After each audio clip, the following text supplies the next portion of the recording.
know how they react to insulin. Some people need more insulin than others.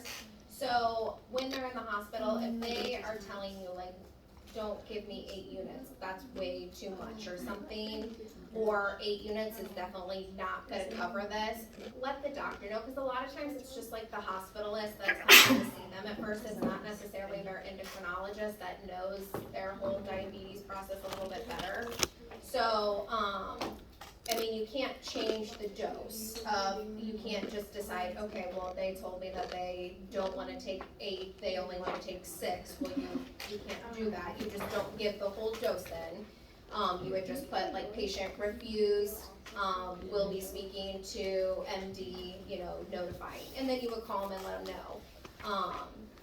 And the same the other way, if they think they need 10 and not 8, you don't on your own decide to give them 10. Again, you would just put in like patient refused, put a comment in like patient stated needs more, or with that one, if the patient was okay, you could potentially give them like the 8 and then contact the doctor and say, hey, they really don't think the 8's gonna cover it, and they could do like an extra one-time dose of like 3 more units that you could go back and give them.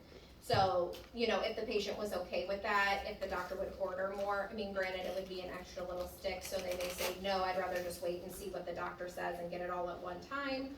Or they may be fine, you can go ahead and give the 8 and then call them and they can order just a one-time extra unit or something. So, but just keep that in mind, because some people it's very different as far as how the insulin goes. So, also, I don't know if you guys have ever heard of this, there is U500 insulin. So generally your insulin is U100 and this one is 500, so it's 5 times stronger than normal insulin. It is crazy. I don't even understand how somebody could need that, but we had one patient that would come in and had to be on U500 insulin. And so we had like a special needle we had to use, and it was all like very special. Hair, looking at that, the neck, making sure everything's midline, they're able to rotate, stuff like that, so we don't have to go through all that again. Skin turgor, I think the only group that I don't know that we talked about this was in the first group. I don't think we talked about this. So I'm just gonna cover it real quick. So the skin turgor is when you would pinch over the patient's clavicle, kind of pulling up that skin there and checking to see for hydration. So if it were to stay up, that's called tinting, and that is not normal. That means that your patient is dehydrated. But if it goes back to normal right away, then that means that they have adequate hydration. Now, the only caveat to that is your elderly patients, it's not really a good way to assess them because their skin naturally will kind of stay like that because they don't have that like elasticity. It just will kind of stay up. So that wouldn't be a good one for your elderly. Otherwise, pretty much it with the chest. I mean, obviously you would want to make sure when you're listening to them and stuff that the chest is expanding equally on each side. I mean, if you're noticing that only one side is moving and the other side's not, that would not be right. Couple other things that we're going to talk about, the lordosis, kyphosis, and scoliosis.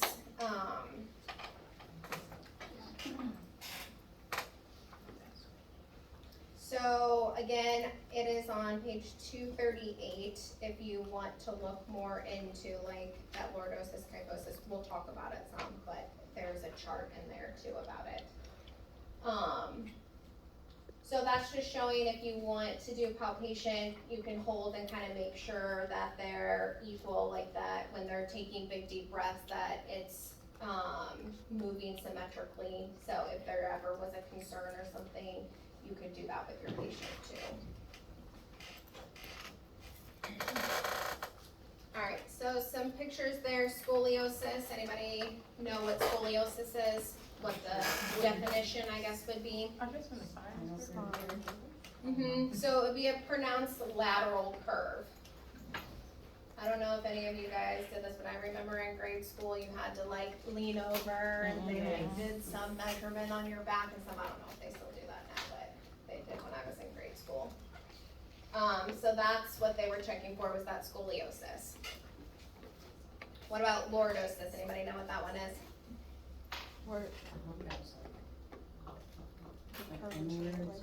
Yeah, so it's when like, they get saying either a man has that big beer belly or you're pregnant and your like back is, you know, your belly's sticking out and kind of hanging, so it's causing your back to kind of curve in. Or like I said, the man that has the big beer belly, you may see them kind of have that dip in their back, so it's gonna look just like this. So they say to remember it, lordosis, like, Lord, they have a big belly, so.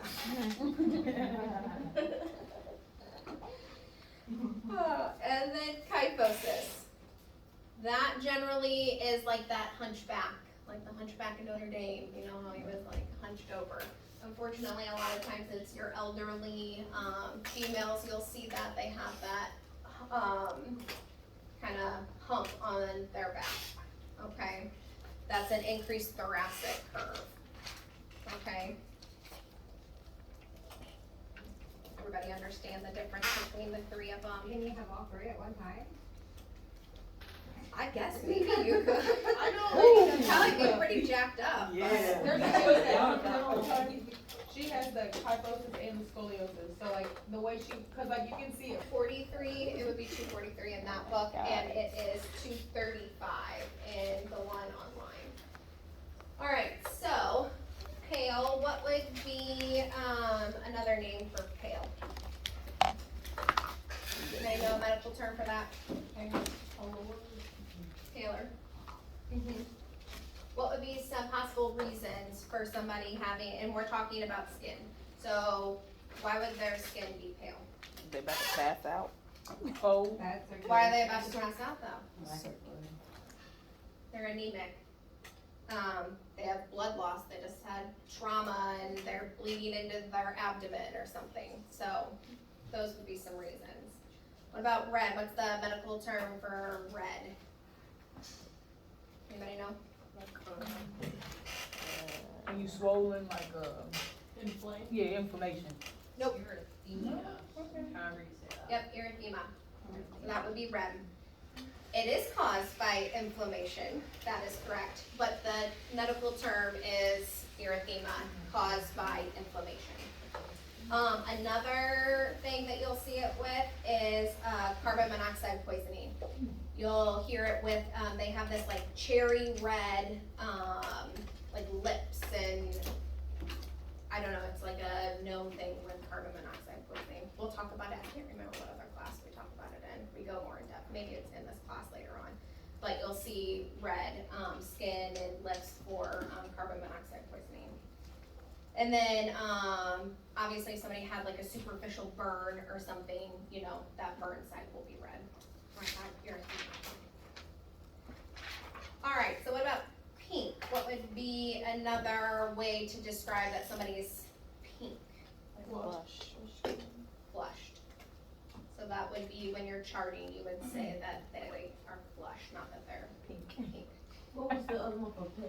The first one for pale? Paler, P-A-L-L-O-R.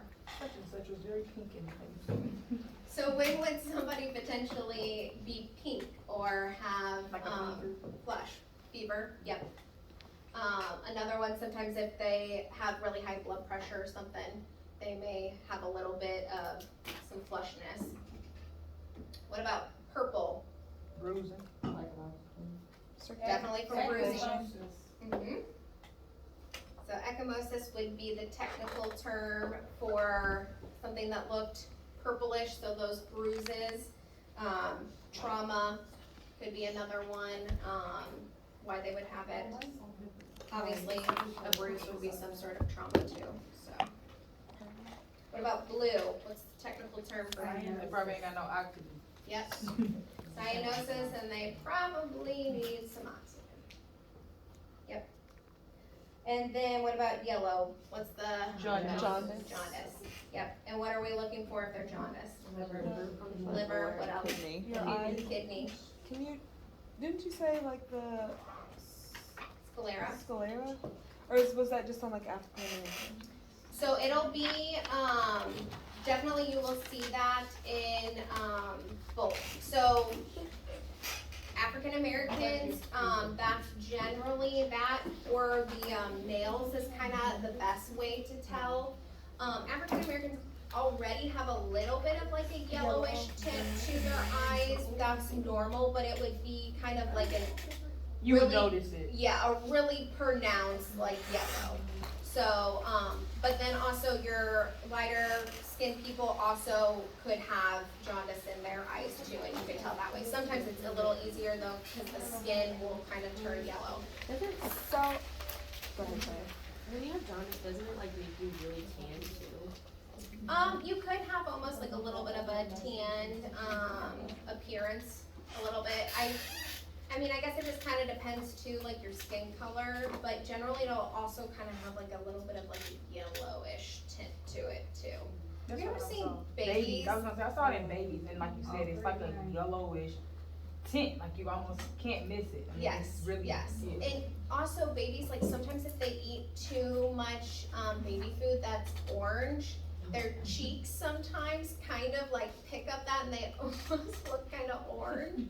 So, you'll see that in babies too, like if they eat a lot of orange food, their cheeks get kind of orange from it. My aunt did it to my cousins, but if they weren't babies, she kept them on carrots, you know, their eyes are gonna be perfect. Yeah, And they were orange. yeah, it is kind of funny, like you just generally see like their cheeks are orange, like you almost think like maybe you didn't wipe their face well enough, but no, it's just like the orange pigment kind of picks up in their skin. That is so funny. I know. So the reason for the jaundice is, they're having destruction of those red blood cells. So, that's what's going on medically with them. It is due to like liver and kidney issues, but it's destruction. It's kind of the, what word am I looking for? Like the waste of the red blood cells that's producing that like jaundice. Okay? Again, you're gonna need to know this, it's in your book, that book, page 243, on line 236.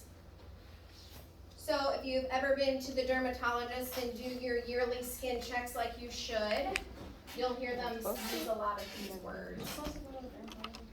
Mhm. Oh, I'm right there with you, girl. I ain't never been. I've only been once and. Does your insurance cover that? Okay. The Cause, scrape biopsy thing. Yeah. And then only once. Yeah, well, definitely for fair skin, because you're, you know, likely to get skin cancer and stuff. Because I'm It's super common. It's most like common cancer, I think. It is. What is skin cancer? Mhm. I personally think that checkup is more invasive not kidding. than my female one. Like, I literally have, I mean, at least my doctor, I'm pretty much naked, and they examine like every inch of my body, and then take pictures because they'll compare them to the next, you know, like the last one, and make sure that it hasn't changed. And, What check you do, and what check you do?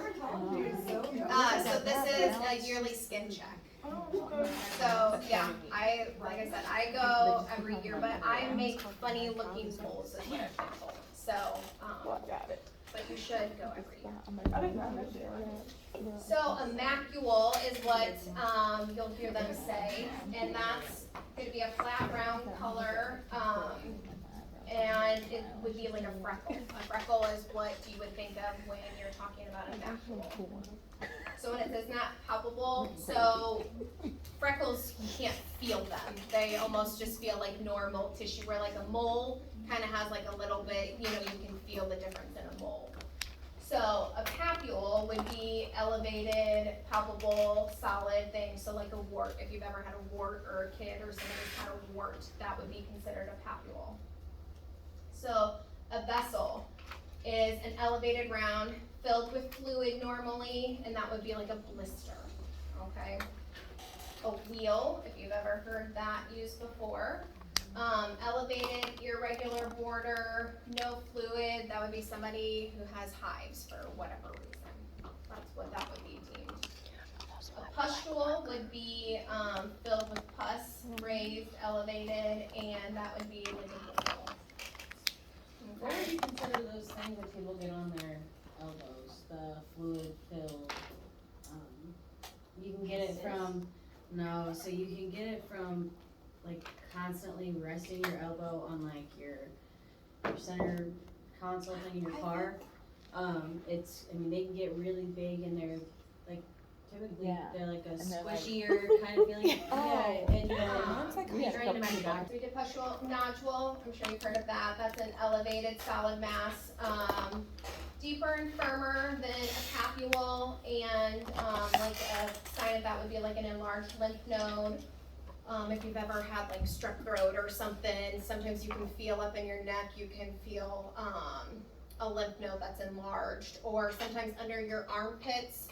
I know people, like when they got the COVID vaccine and stuff, they would get like lymph nodes that were enlarged. You can get them when you're sick too, but that's another place that you can see them. In your groin, sometimes people will get them. I brought some testicles for you to feel. You can feel like little nodules in there, because we kind of talk about here in a minute doing testicular assessments and breast exams and stuff like that, so. Then the next one would be a cyst, so that is an encapsulated round, it can be fluid filled or it can be solid, and it's beneath the skin, and it's usually just like tissue growth. If you've ever seen on TLC, that lady that like, the dermatologist that like pops all those cysts and, yeah. All that Sandra Lee. nasty stuff comes out of them, so sometimes it's yellowish junk, other times it's fluid, so She goes at the red it one. just depends. For your test though, know those, know examples of each of them, what they are exactly, so make sure you know that. So other thing, wound is a break in the skin. There's gonna be, again, different things that are considered wounds. An ulcer is an opening, almost like a crater. So that's still considered a wound, but it would be classified as an ulcer. You have an abrasion, this is an area that's been rubbed off, so somebody maybe that has road rash or something, that would be like an abrasion. A laceration is a torn or jagged wound, one that maybe needs to be sutured together or steri strips or something like that. A fissure is a crack in the skin near mucous membranes. So you'll have anal fissures, you'll have mouth fissures where like, you know, like the corner of your mouth sometimes like gets real dry and you stretch it too much and then it burns, it like kind of tears there. So that technically would be a fissure. You can get them in your rectum, like if you're constipated and have a really big bowel movement and it tears. Sometimes you'll have bleeding there. That's why they say a lot of times not for guys to like sit there, and I just say guys because it seems like every man sits on the toilet for 20 minutes, am I not correct? Yeah. So they don't want them to sit there and strain and stuff. You're supposed to just sit, go, and get up. You can also have fissures that will go from your vagina to your rectum. So you can have those too. That just seems very unpleasant, but. You said they're even longer to get paid, Is it true that you can get like lacerations on your one pole from the other when they give birth? Yes. So a lot of times they have to, so they can do a controlled tear, or sometimes it can, they call it an episiotomy. So they can cut you, or sometimes you'll tear on your own from your vagina to your, let's see. So heart, so we talked about this, those normal sounds, the S1 and S2. We talked about how there's some splitting too with the S2. Y'all listen?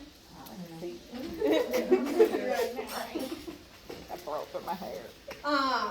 So make sure you review that, your normal heart sounds, your S1 and S2, the lub dub, where you're gonna hear that. So when you're doing your assessment and everything, you're listening in the correct spots. So practice, practice, practice, okay? And your apical, how long are you listening for? And where is it? Tell me. Underneath your left breast. But I want the medical term of where I'm gonna find that. I don't know, in between the fifth rib. I don't know. You said Oh, something about a okay. magazine. Everybody enjoys What's something. this? This one with that T? Can you ask the question again? I thought that's what that was. Everyone Something about enjoys time. Time magazine. Oh, yes, Yeah. that was the 5, So mitral is the word the, you're looking for. yes, the 5 spots to listen, but there was specific, the apical pulse is in one specific spot, which is mid-clavicular left, cause your heart's on Oh one side. yeah, that left, mouthful. okay. Mid-clavicular, I knew I wasn't. 5th intercostal spot, okay? You sound like you speaking Spanish to me. I'm not saying you necessarily have to tell me that. I mean, some of you I may pick on and say, all right, tell me No, where you're don't tell me listening. that. Don't ask me that. I'm not gonna mark you off if you don't know it. You know, like if you don't say it exactly correct. I'd be like, that Long as you Spanish put it word right you there. said. But Mid- for your test, you Co- need to know, okay? Will it be? If I seen it, I would know. It's on. Is it it's gonna be in written this- out? It's in the It's slide in notes. this slide down at the bottom. It says apical Oh. area. Where is it? Left side, mid-clavicular, 5th intercostal space. Okay. Just remember fifth. You see fifth. That's the only Yeah. way I remembered it. Yeah.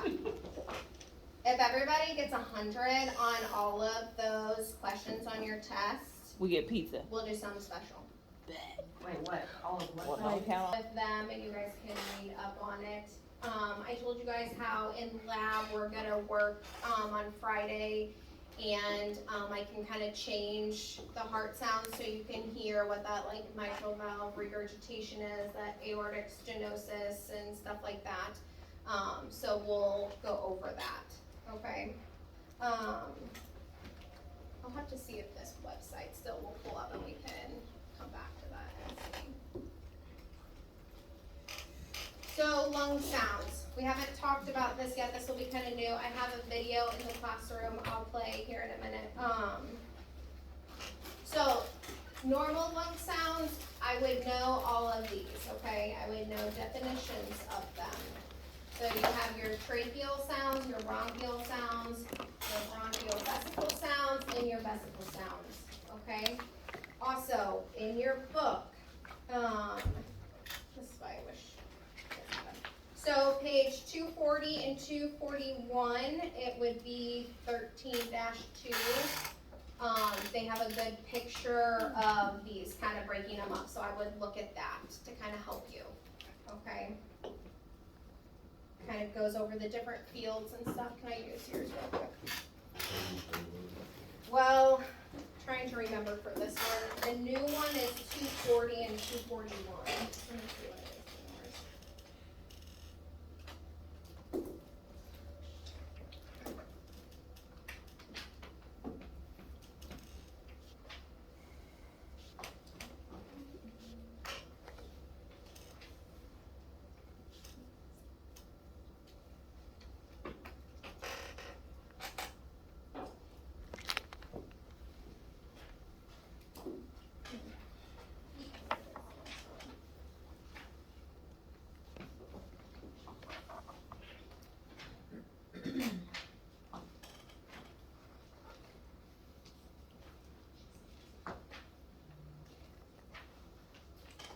Or they may be called adventitious sounds. I'm sure you've probably heard of crackles before. Crackles also can be called rails, so they're the same thing. So if somebody says they hear rails, it's the same thing as crackles. So on the Unit 3 ATI quiz, there was like a question like that, and I remember you saying in lab, like, someone was like, well, what if they cough? Will it like break it up or something? And you were like, well, normally you have to use like pressure or something, right? The palpitation. Something, you were like, well, they, That's a pressure, yeah, where you Oh. cup your hand and you. yeah, okay. That was for the, like the people who have, not necessarily crackles, but people who have the, cystic fibrosis. Oh, okay. To kind of break that stuff up.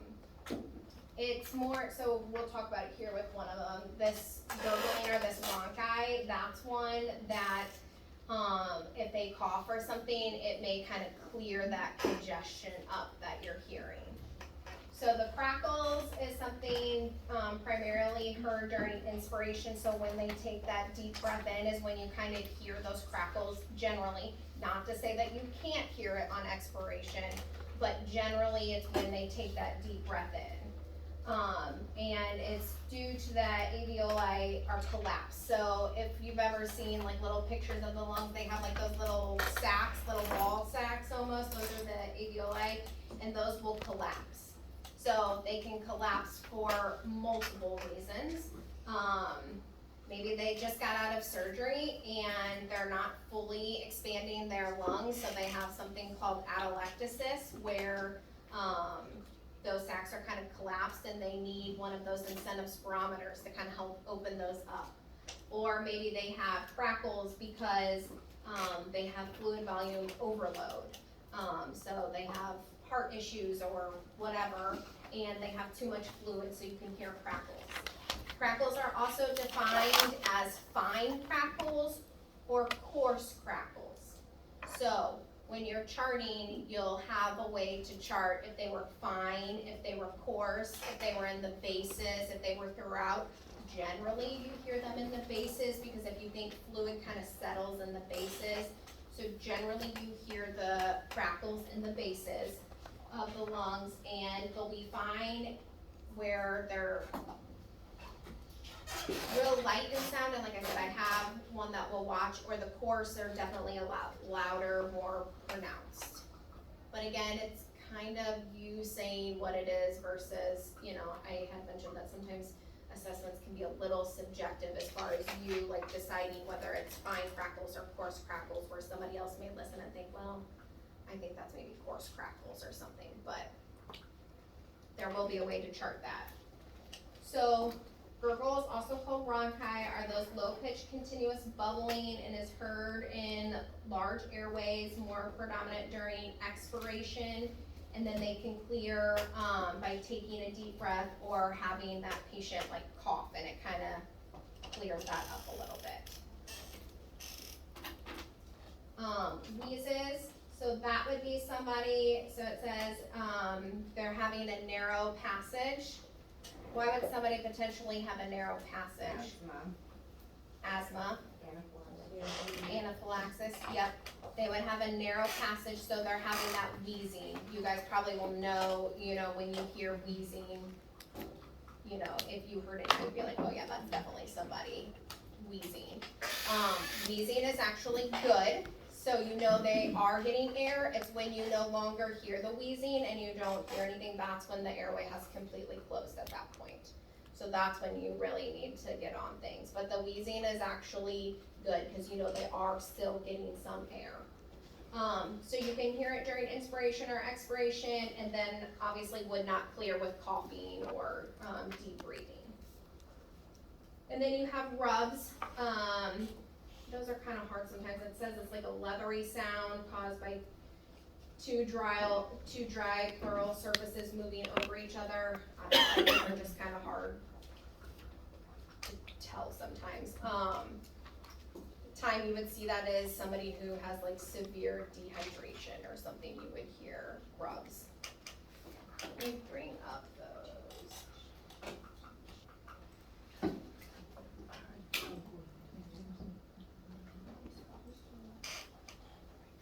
That's 100% in yours.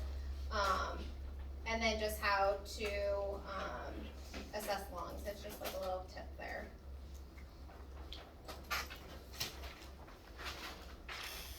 In ATI, they do have modules in there, and they do have lung sounds too for you guys to listen to. So go through ATI, listen to it multiple times if you want, just to kind of practice and see if you can figure out what you're listening to.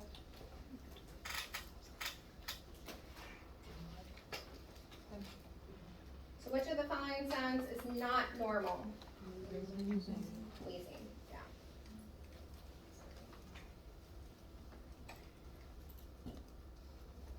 We talked about all this already, like the clubbing and the capillary refill, we talked about all that in lab, but make sure you know that.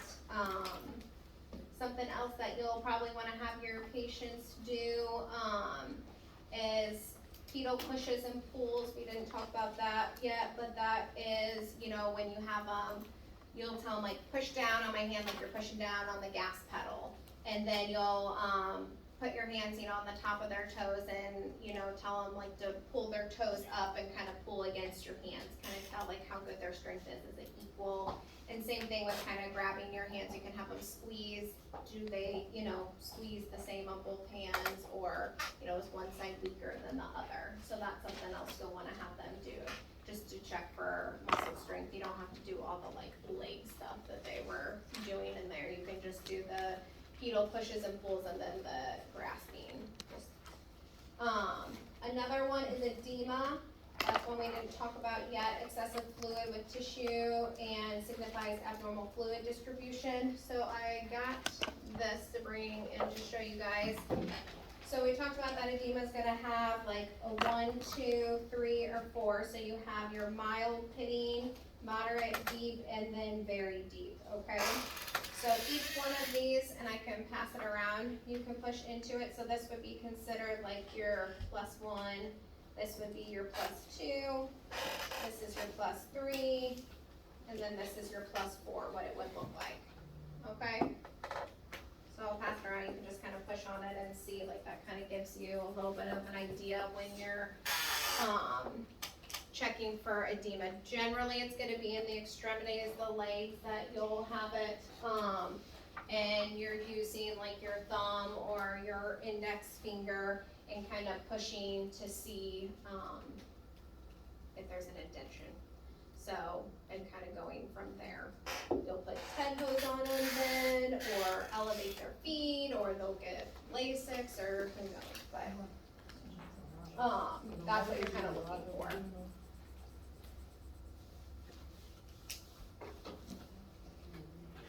Would the one be a lot of it, like a lot of fluids since it was so okay? No. The opposite. So one would be like maybe somebody that like sprained their ankle and it's just maybe a little swollen or something, not too bad, would maybe just be a 1.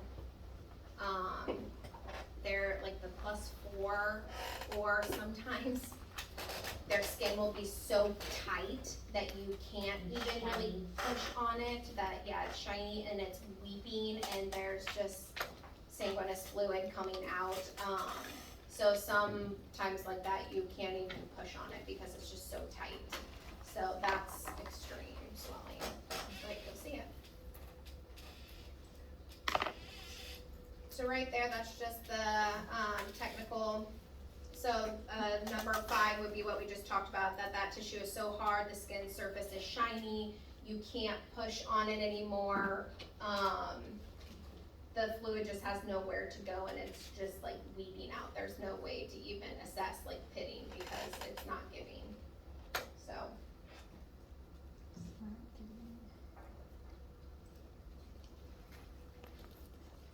So we talked about this, doing that skin sensation, like if you need to prick the, you know, bottom of the foot or something like that, or she was talking about the ice cube. So you can do that, and then it talks there about sensation. So if, mainly you would do it maybe if you were doing like an assessment on somebody who had like a stroke or something like that, that you would see in the hospital, like checking their sensation on either side, or like I said, if they did a block or something and they were checking to make sure they were numb. So we talked about bowel sounds. There you have your hyperactive would be greater than 34 per minute, so that's those gurgles. Then the hypoactive is less than 5 per minute, and then absent would be no sounds, and I think I told you guys it was 1 minute, and I guess the book says 2 to 5. So you would hear nothing for 2 to 5 minutes, and then it would be considered absent. And then what order do we do the assessment of the abdomen? Inspect. Circle. Listen. Lower left. So you're both right. So you just start with inspecting first. And then listening, so you, right, consultation or whatever. Yep, and she was saying it right, you're gonna start down there. Lower left and Mhm. go up to the upper. Technically, I thought it was think lower it's right. lower right. Lower right. So lower right, up, over. Yes. And then after you listen, what's the next thing? Palpitation. No, Because percuss. Yeah. Percuss, and And then then push. palpitation. Yep.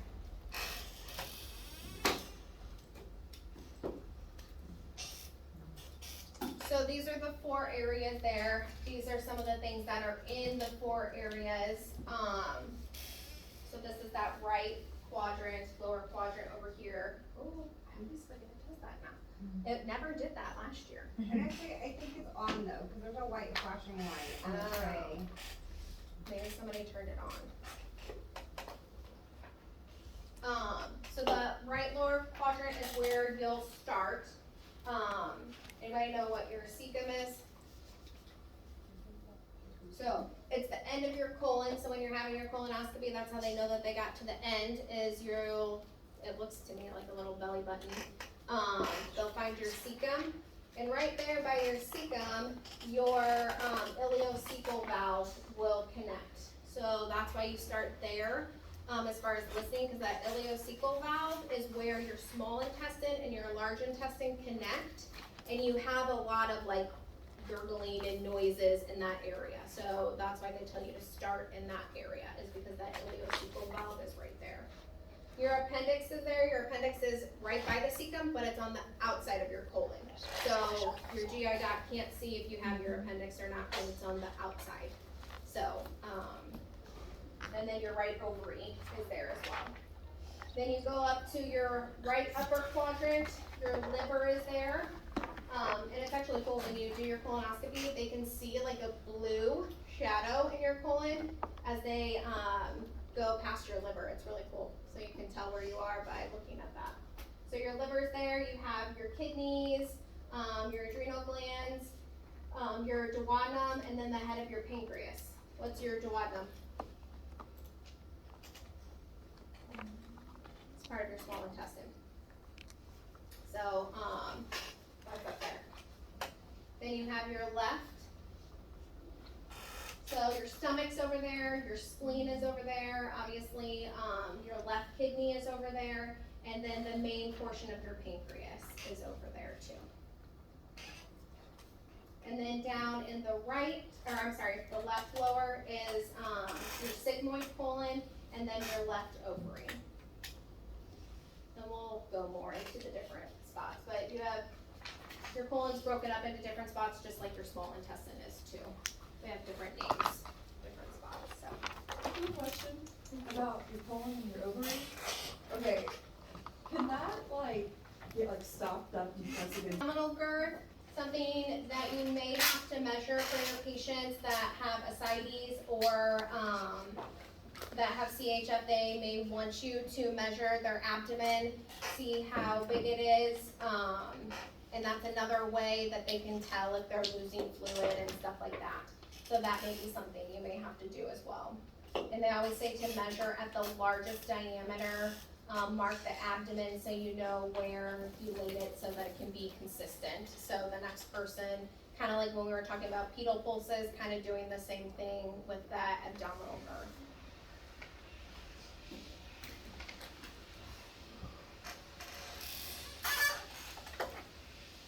Now, granted, most of the time you are not going to be doing this, it would be the physician, but it's something you may have to teach. So you always want to make sure that your male patients are doing regular testicular exams, just like your female patients are doing their regular self-breast exams.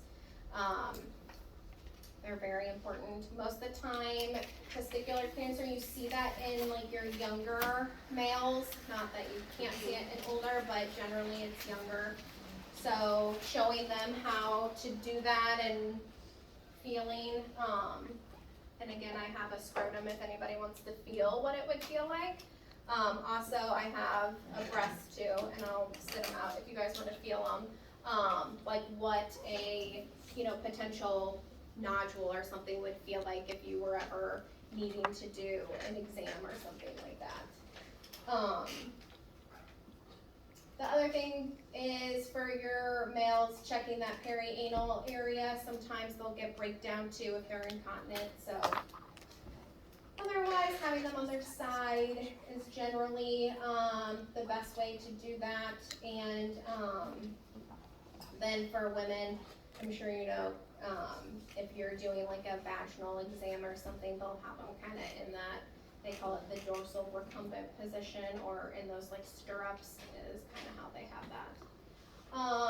Key thing here, have another staff member of the same sex in the room to prevent accusations of abuse.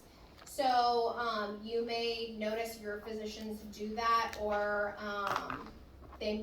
most of them do at least. So if you have a male physician and they're going to do like a pelvic exam, a lot of times they'll ask a nurse or a CNA or something just to step in, so that you can't accuse them of doing something. Generally, if you have a female and you're a female, then they don't have somebody else come in. And vice versa. If you are doing an exam on a male, whether it would be testicular or a rectal exam or something, you would probably want somebody else to come in that room, preferably a male if you can, but sometimes it's a little harder in the nursing field trying to find another male, but at least having somebody else in the room while you're doing that exam. So, just to cover your butt so that they can't, say anything.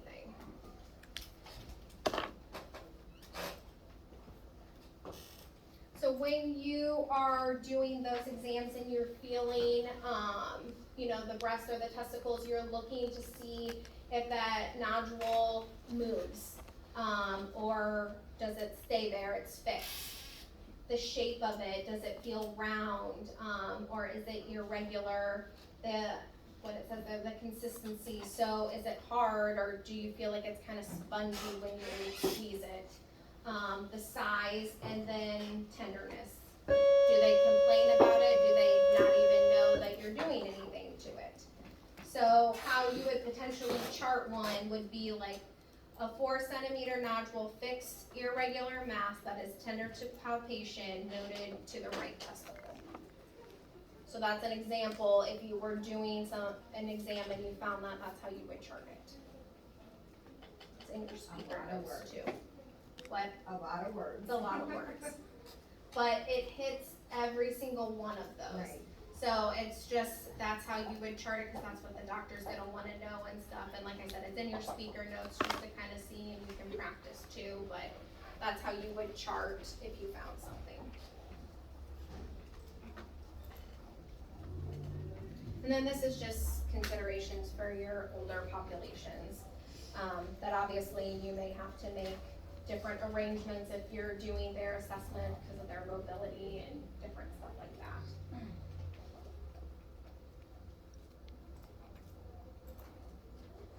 Alright, so we triage our patients every day, even when we don't know we're doing it.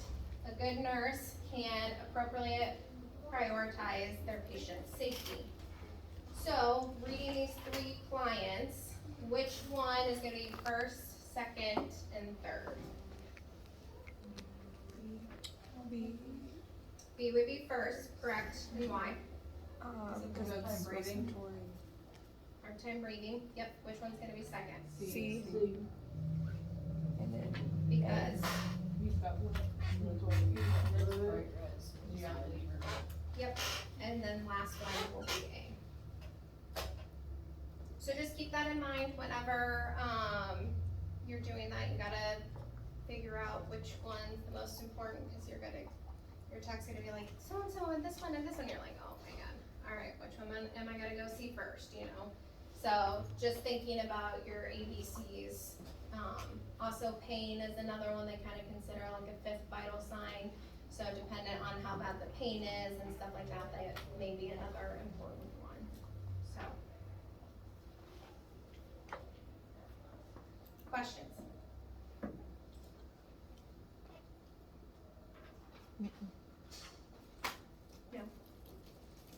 What's that one thing called again? No, I'm just kidding. these will be the two, things that you need to do for your modules, the physical assessment, and then there's a vital sign 1, 2, and then the skills check off will be vital signs and physical assessment.